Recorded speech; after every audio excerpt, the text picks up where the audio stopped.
Welcome back once again to the fourth part of our social contract series. Please kindly subscribe if you've not subscribed, and then liked our videos, and then leave your comments. We are on the fourth part, which looks at Rousseau on the state of nature, social contracts, and then inequality. So, as we did for previously, we're going to give a background of Jean-Jacques Rousseau to understand his background and see if his background had an influence on him as the background of our previous Thomas Hobbes and then John Locke had an influence on them. Is it likewise for Rousseau? And the answer I'll give you is yes. So Rousseau was born in 1712. That's to 1778, right? And then in Geneva, a small republic in Switzerland. His mother died shortly after his birth, and then his father abandoned him when he was young. So he grew up poor, largely self-educated, and often moved between jobs, music teacher, a secretary, and other jobs.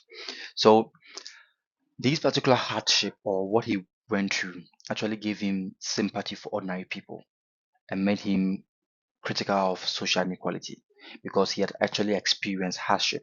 He had experienced being poor, how it is. So it's something that actually oriented him. So let's put that also in mind that this background is something that would oriented him. So by the mid 18th century, Rousseau became famous in Paris as a writer and a philosopher. So he wrote on politics, he wrote on education and human nature. He was part of the Enlightenment, right? But often clashed with other Enlightenment thinkers because he criticized excessive reliance on reason and then progress. So this is how Rousseau's um, background was, and then also for us to put in context very well, as in because we got to know the background of the eras in which they found themselves in what it was like. So the era of Rousseau also looked at that was in Europe. Europe in Rousseau's time was highly unequal. The aristocrats and then the monarchs enjoyed wealth and privilege, while the peasants lived in poverty or abject poverty. So it's one thing that led Rousseau to question this inequality and ask that how can people be free if society make them unequal? And some of his major works or writings is the discourse on the act of science, which argues that progress often corrupts morals, and then the discourse on the origin of inequality, which claims that inequality grows when people begin to claim property, that like this is mine. And then the social contract, which is one of his most famous work, which is man is born free and everywhere he is in chains. So he argued true freedom comes from obedience or obeying the general will, the collective good of all citizens. So these are some of his writings also that Rousseau wrote on. And one thing you should also know about Rousseau that his writings were considered radical and dangerous in his time, and even some of his books were banned. The fact that he lived in exiles for part of his life, and then he died in 78 in France. That's like, and then after his death is when Rousseau's ideas deeply influenced the French Revolution of 1789 and then modern democracy. So that is basically the background and then some of the intricacies around Rousseau. So this particular statement I mentioned earlier is something I'm going to explain for us to understand the state of nature in view of Rousseau very well. His famous quote, as a man is born free and everywhere he is in chains.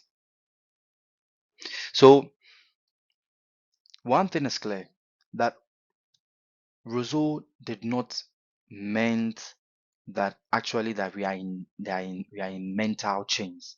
Like how we are getting metal chains, or like there's metal chains on on our legs, or no, he doesn't mean it in that particular manner. He means that uh, there are social, political, and cultural restrictions that stops us from being truly free. That these are the chains he's talking about. The social, the political, and the economic restrictions that stops us from being ourselves as the chains he's referring to. So when he says man is born free, in the state of nature, humans were independent, equal, and guided by compassion. That's the view of Rousseau. That in the state of nature, man or human beings were independent, they were equal, and they were guided by compassion. They had no masters, no kings, no system of inequality. If I get him, so think about like a village in where you find yourself, where the land and resources were shared freely. Imagine that. That's what he is talking about, the state of nature. That when he says everywhere in chains, so when he talks about the man is born free, that's the freest reference. But when he says everywhere in chains, he refers to the fact that with the rise of property, wealth, and then government, people become what entrapped in what social systems. So these chains is what he calls about he's referring to the inequality, the poverty, the unfair laws, and the what domination by the elites. The same way maybe today where you find yourself, or the society you find yourself, or the country you find yourself, you may see that some people may be legally free, but they are poor, they are unemployed, or corruption is limiting their what their real freedom. So Rousseau's view of the state of nature, unlike Hobbes and then unlike Hobbes and then Locke, uh, Rousseau believed that every human was peaceful, equal, and free. Unlike Hobbes, compared to, like he believes that every human being was peaceful, equal, and free, and he believed that like human beings simply lived as they lived a very simple life. They satisfied their basic needs and then were guided by our compassion, which is the pity. So, in the view of Rousseau, one thing you should put in mind is that he viewed human beings as naturally good, that human beings we are naturally good, that it is society that has corrupted us. That's what Rousseau is saying. That human beings in the state of nature are naturally good, but it's society that has corrupted us or them.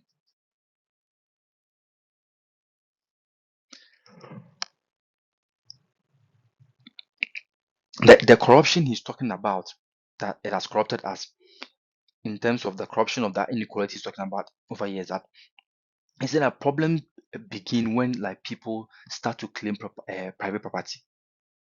Like this is mine. So to him, property comes with competition. It comes with greed. It comes with inequality between the poor and the rich. That's what Rousseau means, or what he tends to understand by corruption of inequality, as in we have been it has corrupted us, because he believes that the inequality will grew what worse, or grow worse, with the development of what social institution, the law, the government, and the worthy system. So to him, he said that, for example, if one village fences off the fertilized land, or the land that is very potent, that is able to help of bear fruit, or when you plant on it, is you can able to harvest quickly. If a village decide to fence all that particular land, and the others are left with bare land, rocks they can plant on, they are left it with bare lands they can plant on. One thing you realize is that society becomes unequal. So this is where Rousseau is saying that this is the root of the corruption he's talking about. This is the root of that corruption he's talking about. So in his state of nature, he sees that human beings are peaceful, they are equal, they are free. That is his property and social development that has what corrupted what equality that existed. So I hope you're understanding what, and I've explained what the corruption of that equality that he means, the term that he means by that. So what he's trying to say, this is a state of nature where you find people maybe that in the forest peacefully. There is no challenge. You find the primitive era. People are free, find themselves. Everybody is free. This is what Rousseau is referring to. So Rousseau's social contract over here is that. So the question I want to pose is, so Rousseau asks, like, if human beings or if humans are naturally free, how can we live together in society without losing that freedom? So that's why we come to the social contract. So when it comes to, we are going to look at the core idea of social contract of Rousseau, the core idea of that. So the social contract is talking about is that people come together to form a political community, that the people themselves come together to form a political community. So this community is not ruled by a king, like how Hobbes was saying, or it is not just protecting property like what Locke is saying. What Rousseau is saying that instead it is based on the general will, the collective will of the people, aiming at what? A common good. So the social contract is that all of us, everybody in society comes together. Okay, this is what we want to achieve. And they all out of that collective aim to focus on that. So the general will, and I'm going to explain the general will. He said that the general will equal to like everybody with a individual preference or everybody's individual preference. So it means that what is best for the whole world, not everybody's individual preference. When we say general, we're not just saying that everybody's individual preference. We are saying that something that will benefit like the whole community, not just an individual what preference. That's in you or your preference. That's the general. No. So it means that it is the best for the whole community. So, for example, in Ghana, you may have individuals may not like paying tax, but the general will is to fund schools, hospitals, and roads. So that is serving the common good. So that is why out of the whole community, we decided, okay, we all have to pay tax, because out of that general we realize that this is something that will help us and move the country forward. Because when you pay tax, you pay taxes, it was going to help build with schools, going to build with hospitals, roads, and all those kind of stuff. And then when it comes to the law and legitimacy and the social contract under Rousseau, you want to understand what his view on that. So he, in terms of the law and legitimacy, he said law and legitimacy is only if they reflect the general rule. So if the law serves a king or an elite or a special group, they are not legitimate. So if the law benefits only a few politicians but hurt the ordinary citizen, that is not what Rousseau is saying. Rousseau will say that it is not a true what law. So the law should be one that actually reflects the general rule of the entire people, not just a few people. That is the social contract he's talking about, the general rule. The social contract he's referring to. And then when he talks about freedom, he's talking about free true what freedom, like obeying laws we make we make to ourselves or collective. So because Rousseau is saying, because for example, the whole community has come together, that if we agree that okay, fine, okay, we are all going to pay tax, because we all accepted and agreed that we are going to pay tax. What you realize is that we all do it willingly and freely because it was a collective what decision. So in the paradox, it's more like you give up your natural what independence, right? But you gain what political what freedom, because you help shape that rule. Because what we are doing, or if you are saying we are paying taxes, not independence, it is to gain that political freedom, that you have a say or have a share in that particular what rule or that is decisions. So we're like Ghana's 1992 constitution, the citizens, it limits when you take when you take the Ghana's 19th constitution, you realize that citizens limit their freedom, right? They cannot just do anything or anyhow or behave any way they like. But by partaking in elections and civil life, they are free in what in Rousseau's what sense. That's what Rousseau tells us in terms of the social what, contract. So true freedom is obeying law we made for ourselves collectively. So in the social contract is that we all are coming together to making a decision that is meant for our own good, the whole community, our own good, our general good, not one person, but something that is for the collective good.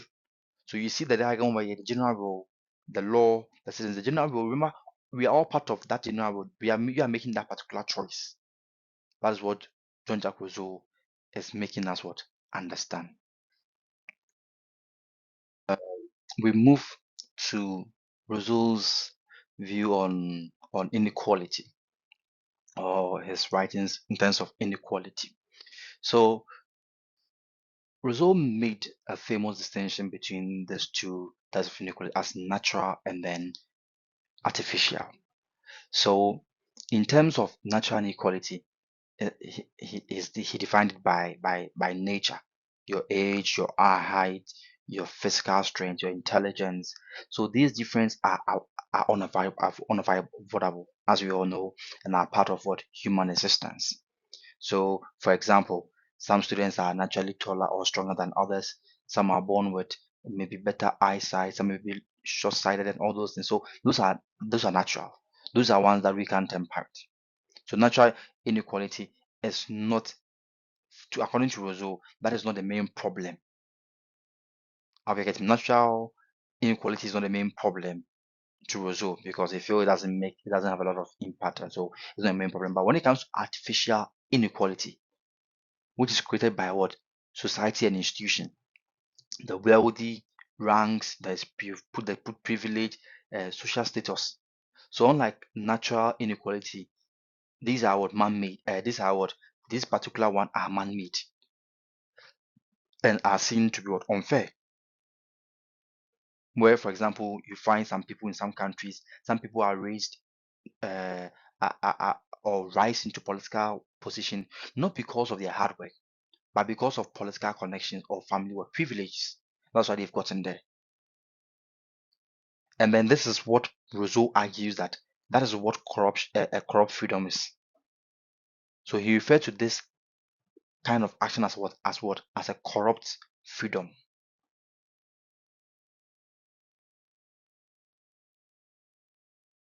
And then Rousseau believed that uh, humans in a state of nature were free and equal, as we've said, but inequality emerged when property, money, and social institutions were appeared.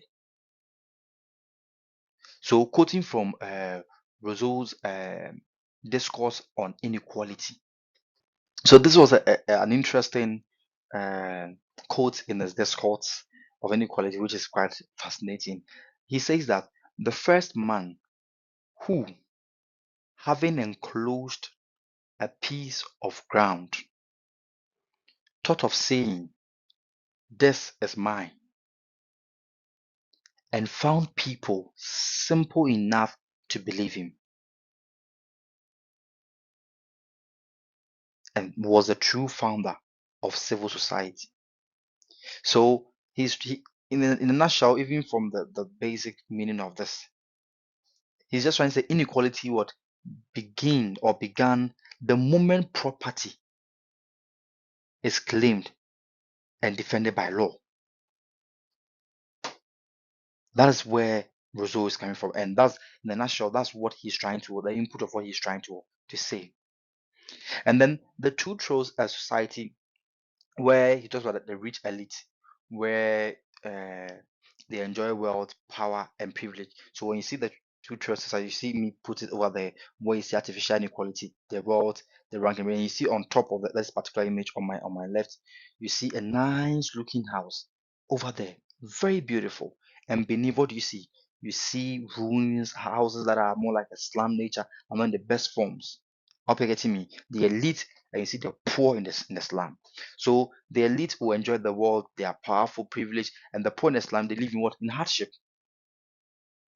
And this is the division that Rousseau saw as what? Corruption of the society. What he saw as not right is a corruption of society. So you, for example, think of Accra's lavish neighborhoods like the East Lagons, the Cantonment, the Airport Hills. Compare that to slum areas like, for example, Old Fodama. You realize this depicts what Rousseau is saying, because this is what Rousseau will say is what artificial what inequality created by what social system, not what nature,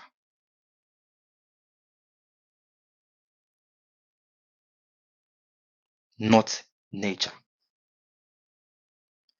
So this is the fourth part on Rousseau, and then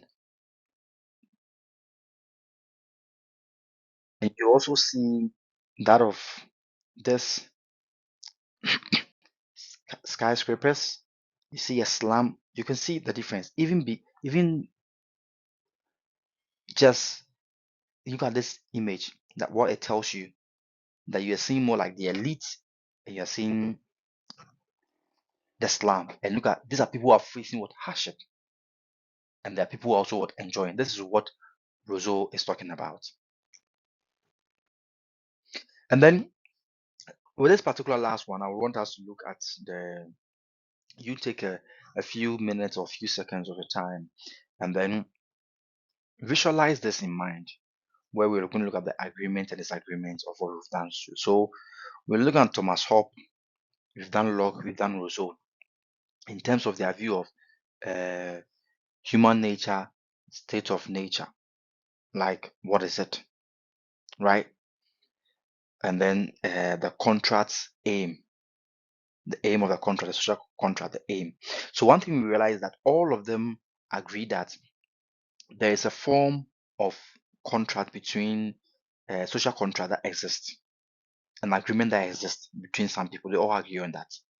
But you realize that when it comes to human nature, Hobbes is saying that there's selfishness, they are fearful.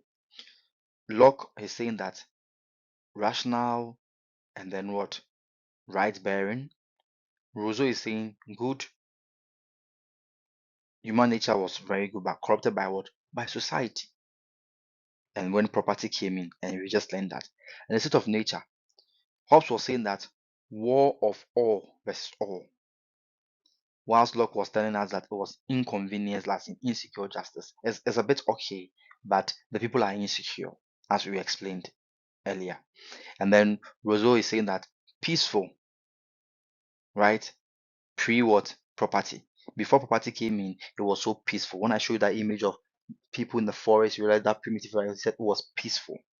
So the aim or the contract aim was that security under what? Under the ruler, protection rights, which is limited government. So you realize that when Hobbes advocated for absolute government, then Locke was saying that no, protect rights and limit government, right? Then Rousseau came to what inequality, freedom, and general will. So these are some of the the agreement and then disagreement between Hobbes, Locke, and Rousseau. And ponder over this. Okay, we're able to sing through to compare them. And then what we've done so far, ask yourself, what are some of the similarities you see? What are some of the differences you see? And then you realize that it gives you a better understanding of what these scholars has given us to chew upon, which is quite very important and then very impactful in terms of having to understand this particular concept. Thank you very much for listening to us, and please don't forget to subscribe, like, and leave comments for our videos. Thank you very much. And also, you can kindly look for the fifth part also in our video session.